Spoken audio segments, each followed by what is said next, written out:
It's been a very,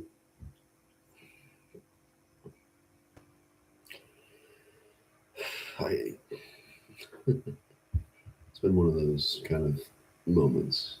I feel well rested today, as when I woke up, so that's good. Um,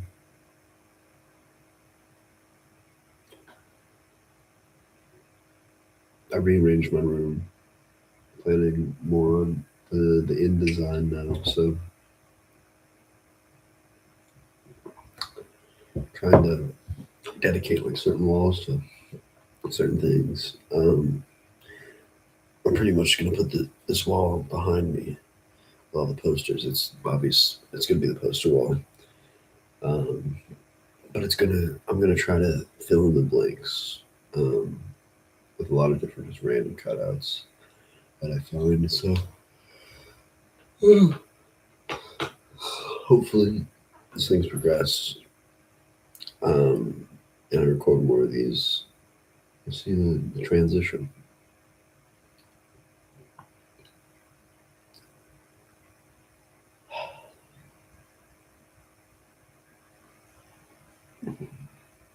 It never ends. This feeling, this the present moment. It never ends.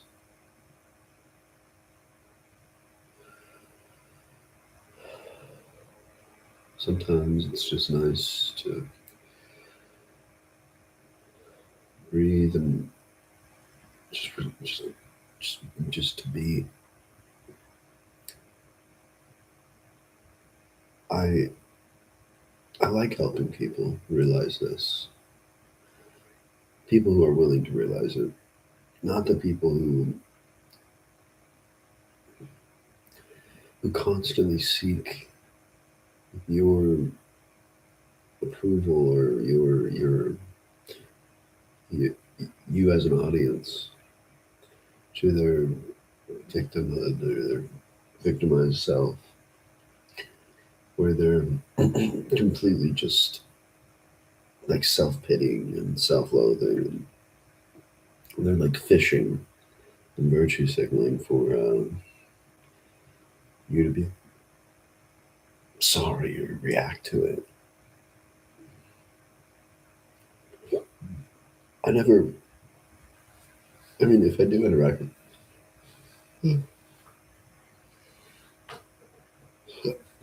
if I do interact with these types of people, it's from a very like fun place within my heart because I know how they're going to respond. I know the cycles because there's always like a cycle with these types where you tell them, you give them. It's not that you give them the answer, the right answer, because there's really no right or wrong in the way you live. But I try to tell them to just do something, anything, without pressure, without too much thought. Just do it. And people they can't even do that. Can't use their words. They can't read a book. They can't write. They're unwilling to learn an instrument or not even to learn something so dedicated, like to be dedicated to something, but to just pick it up and learn it.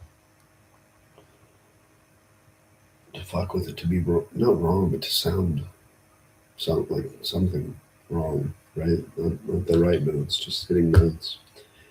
Not necessarily the right words, but just writing words.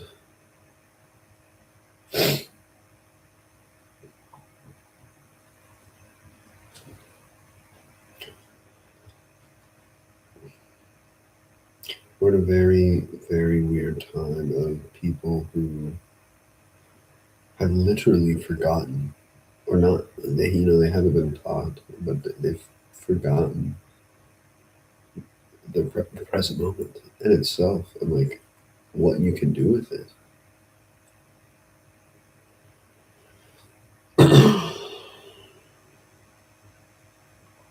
I feel like there's so many societal and cultural um, environments that are demanding you to think, in a way where you're constantly calculating and analyzing your appearance, and you're calculating the reactions and the responses.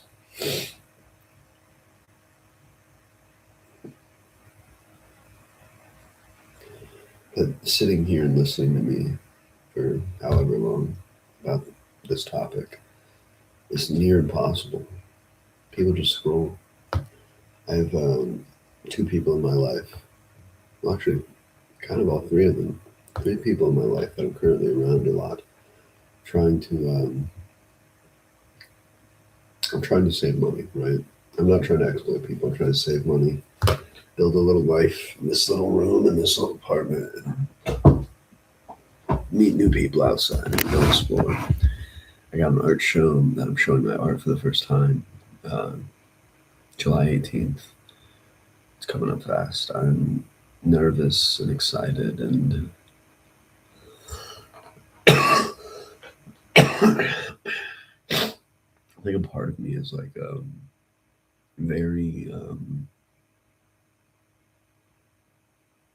it's not that I'm scared, it's that like I don't know anything about it.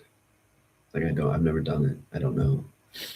So all I have are thoughts about it and ideas, but to experience it, I just don't know it, right? And that's the real game changer for what I'm talking about. It's like you don't know anything until you submit yourself to it, until you go to it, until you give yourself access to write, until you give yourself access to draw or to create a little world or create an idea. I think we're stuck in a drug-induced odyssey. We're all living in it. The screens are stimulating before we really use them as a tool of media and information and intelligence. The screen itself is a drug, and people are fucking scroll. I can't lie. Scrolling in some form is not wrong. These actions are not inherently wrong or right, but they're circumstantial. And if you can't go outside the perspective of why they are very in the wrong circumstances, or why you're using them in the wrong circumstances, you're too into the thing. You're too into the thought. You're too into the world of culture and society, of making sense and being rational.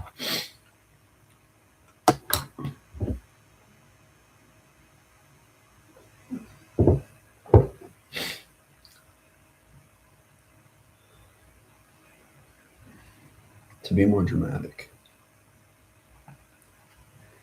And I'm not always trying to be dramatic and like a nihilist, or an existentialist, where it's like I'm seeing all this bad and seeing the dread, and I'm seeing that nothing's worth. I'm not. You gotta dance in the middle of those things, being very optimistic and being a dreadful warrior.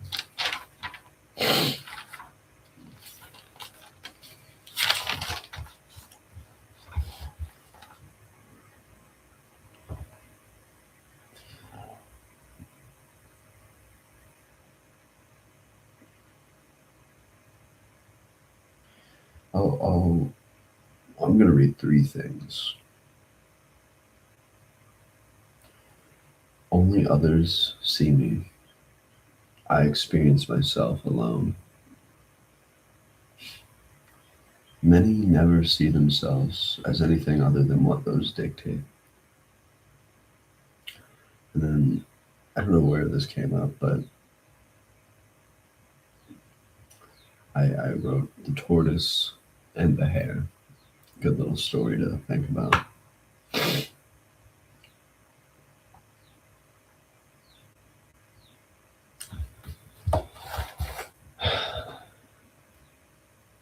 Don't rush to the next idea.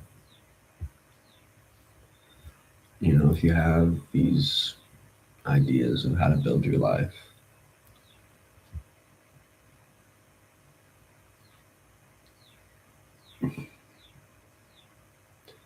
if you have these ideas on how to build your life, the only way to build it is to build it. There's this show I'm watching called Silo. It's really fucking good if you like a little bit of drama, systems, and dystopia, governments, corruptions. But there's this character who is like constantly fixing things, and she's good at it. People recognize it. She has this tendency, her character, or whatever, to go silent and to just do it, to devote herself to the creation.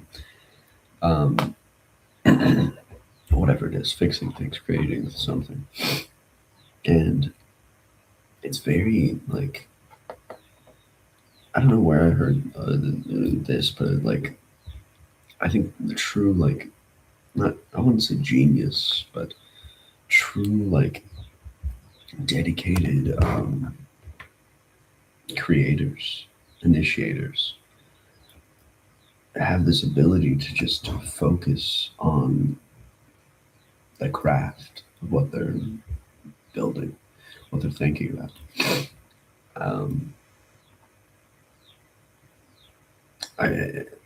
This focus I've called, I used to call it flow state, I still kind of do, but I don't talk about it much anymore. This, reaching flow state.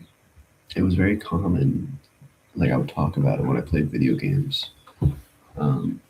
Because in video games, you reach these moments of, like, you're not even aware of what your hands are doing. You're just doing it. You're playing the game. You're completely embedded in the game, and you're just flowing. I've experienced that outside of video games, but those transcendent moments of, like, action are beautiful. And I think, excuse me, and I think if any sort of system or government was trying to kill something, it would be the ability to focus and hyper focus on something. Now, if you really look amongst our world, amongst the landscape, no one can fucking focus on anything for more than 10 seconds. People are led by buzzwords, they're triggered by buzzwords, and they react instead of respond. They're chasing highs constantly. They're overstimulating themselves with nothing but stimulation. There's no sort of thought or reason. It's like, well, I need to be stimulated, so I'm going to stimulate myself. It's like me drinking this coffee kind of costs. That's my first one. The caffeine kind of gets in me, but it's stimulating me, right? I'll probably have another.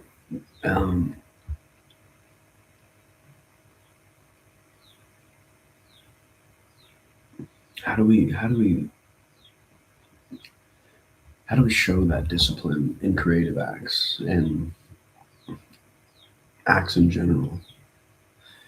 And it's to forget that you're doing it for any other reason than just to do it.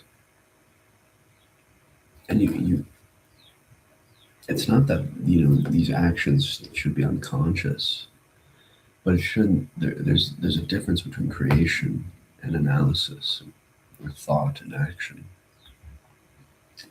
And what I've come to find is, we've lived in a very physical, active world for So we just throughout history, and in this little tiny blip of time that we find ourselves in. I mean, we could say the last 50 years, 60, 70 years maybe.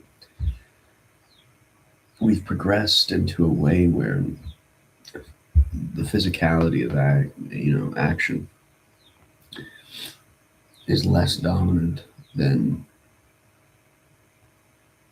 the mental sort of thoughts that can direct the mental image of culture, of humanity, of society. I got a burp. Excuse me.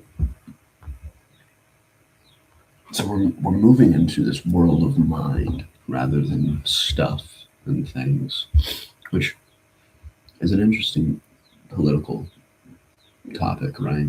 The first thing that comes to mind is materialism, um, permanence versus impermanence, physical media versus electric media or digital media. What draws the line, what's okay, what's not okay. And it's all circumstantial at the end of the day, which is weird. These systems and governments almost they control the access point of these sort of expressive qualities that it has been happening throughout history. And the thing is, you can't put form to these things without corrupting the intention. And I think a lot of people are getting corrupted in ways that are 5 steps ahead of like the beginning process of like acting and creating something. They're stuck in these dramatic episodes of victimization of themselves and their environments, and they fall victim to these worldly affairs because the screen itself is like your own personal Bible, your own personal therapist, your own personal manuscript, the electric manuscript that rearranges itself based upon your mind and the content you put into it. So literally, in a dramatic sense, the screen is an extension of you. You lose your body into the screen because you yourself move your mind into this thing. It's not that you're like seeing from the screen. Like I'm looking at the screen, right? But the screen is looking kind of back at me and through me while I'm looking through it. So you're creating a bridge, like a wormhole, like a gateway to this other place. And what's weird is like people are inside of it. Ideas, robots, AI, so much shit is inside of this thing. And it's like a bridge to our mind. It's a mental world we're stepping into. And the physical world, this thing, right, is being drowned out and being dulled. It's being dulled down, less bright, less potent.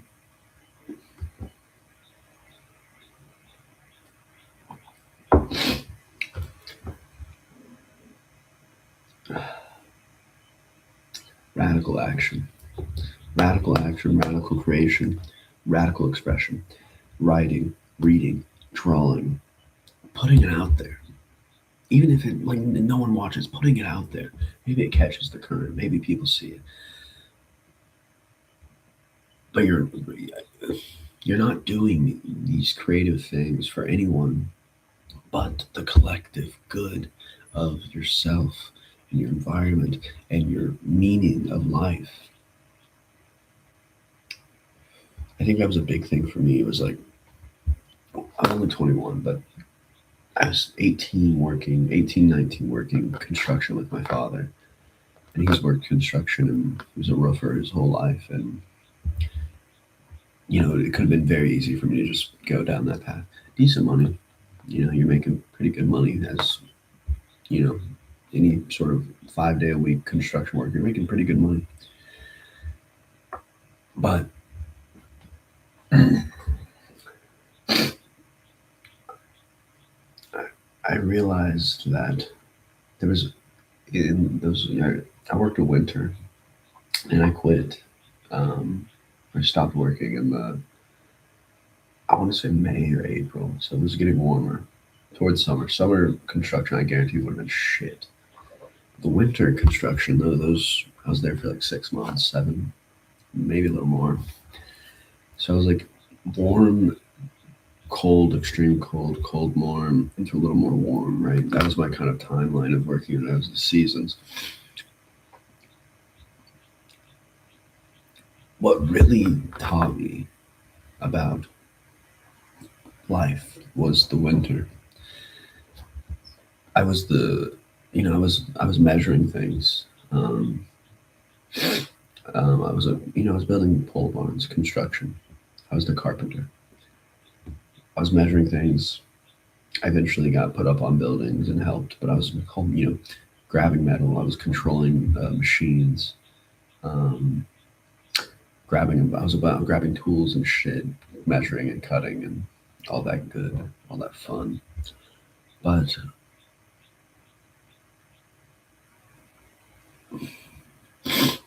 as an 18, 19-year-old man, boy, whatever you want to call, adult, child, whatever, um, the money was kind of crazy for that age. I spent a lot of it on drugs, um, and I just blew through it. I bought a big amp, bought a guitar. Wasn't really best at saving it,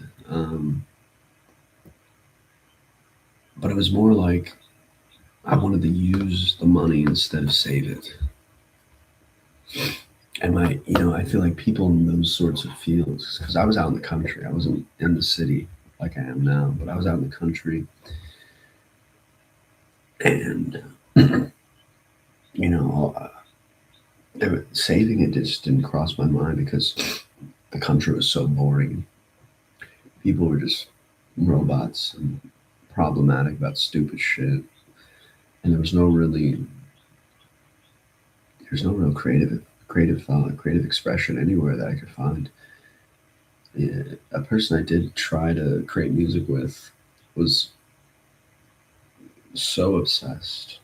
Like, I'll keep it short. It's like a John and Yoko thing, bringing Yoko to the Beatles, right? I remember he wanted his girlfriend to come listen to us jam. We're not a band. It was just me and this dude playing guitar. I wasn't even that good then. I wouldn't say I'm that good now, but I'm better. But I was really I needed someone to, jam with, to like learn the sounds and how to jam. And he was texting me about like, oh, can my girl come over to watch us practice, give us tips and pointers? I was like, does she play any instruments? No. Does she? What does she do? Well, she sings and here and there. I was like, we're not singing though. We literally were just playing guitar. Like I had a guitar, and I literally was telling him before that I was like, I need to learn more. Let's jam. And that sort of interaction put a bad taste in my mouth. I don't care about his girl and him, his relationship, outside of the practice or outside creating or expressing. Because like, if you like someone, you like someone. I don't have any hatred, but separating the two of like complete creative devotion to your expression and then your personal life.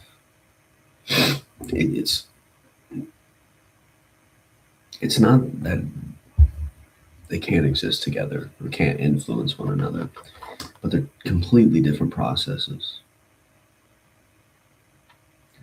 And I think if you knew the context of these people, they weren't very great people, but they had their own issues and whatnot, just like all of us. But I didn't really hang out with them much more. We had a few good jams where I was like, oh, I figured something out. Realized I'm decent at rhythm guitar, or just rhythm in general. But there's this lack of action, direct action, devotion to the creation, getting lost in the mental aspect of what you're creating. That's what I'm doing here now is I'm getting lost in this abstract form of like a monologue or a digital library that like someone can tune into to just hear my ideas throughout the history, throughout life. Even if no one watches this for years, it has no effect nor direct impact on me because I am speaking to people who understand the timelessness of our predicament, of our world. The only thing that truly exists is now. What are you going to do with it? And in every given moment, something can begin. What are you going to do with it?